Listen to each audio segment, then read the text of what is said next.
കുട്ടനാട്ടിലെ പ്രാദേശിക അവധി വിവാദത്തിൽ പ്രതിഷേധിക്കാൻ വള്ളംകളി പ്രേമികൾ. ചമ്പക്കുളം ബസ് സ്റ്റാൻഡിൽ മുഖ്യമന്ത്രി വി ഡി സതീശന്റെ കോലം വള്ളംകളി പ്രേമികൾ കത്തിക്കുന്നു. മൂലം ജലോത്സവ ഫാൻസ് ക്ലബിന്റെ നേതൃത്വത്തിലാണ് പ്രതിഷേധം. വിവരങ്ങളുമായി എസ് ശ്യാംകുമാർ ചേരുന്നുണ്ട്. ശ്യാം, ഇതിപ്പോൾ ആ പരാമർശം വലിയ വിവാദമായി തുടങ്ങുകയാണ്. പ്രതിഷേധം തന്നെ ഉടലെടുക്കുന്നു. എന്താണ് സാഹചര്യം? നിലവിൽ മുഖ്യമന്ത്രി വി ഡി സതീശന്റെ കോലം കത്തിക്കാനുള്ള തയ്യാറെടുപ്പിലാണ് മൂലം വള്ളംകളി പ്രേമികൾ. ചമ്പക്കുളം ബസ് സ്റ്റാൻഡിലാണ് പ്രതിഷേധം നടക്കുന്നത്. മൂലം വള്ളംകളിക്ക് പ്രാദേശിക അവധി ചോദിച്ച കുട്ടനാട് എംഎൽഎയുടെ സബ്മിഷനോടുള്ള വി ഡി സതീശന്റെ പ്രതികരണമാണ് ഈ പ്രതിഷേധത്തിന് ഇടയാക്കിയത്. കോലം കത്തിച്ചു.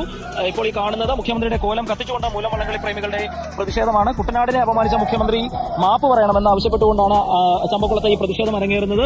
വള്ളംകളി പ്രേമികളുടെ നേതൃത്വത്തിൽ പ്രതിഷേധം നടന്നു. കുട്ടനാടിനെ ഒരു തരത്തിലും അപമാനിക്കാൻ പറ്റില്ല. കുട്ടനാടിന്റെ ജനപ്രതിനിധി ചോദിച്ചത് നാടിന്റെ ആവശ്യമാണ്. അത് അംഗീകരിക്കാതെ അപമാനിച്ചത് ഒരു നാടിനെയാണ് എന്നുള്ളതാണ് പ്രതിഷേധക്കാർ പറയുന്നത്. അതിന്റെ പ്രതിഷേധ ഫലമായാണ് ഇപ്പോൾ ഈ കോലം കത്തിക്കൽ നടക്കുന്നത്. ഇതാദ്യമായാണ് കുട്ടനാട്ടിൽ ഒരു വള്ളംകളിയുടെ പേരിൽ മുഖ്യമന്ത്രിയുടെ കോലം കത്തിക്കൽ നടക്കുന്നത്. അതിപ്പോൾ ചമ്പക്കുളത്ത് മൂലം വള്ളംകളി പ്രേമികളുടെ നേതൃത്വത്തിലാണ് നടന്നിരിക്കുന്നത്.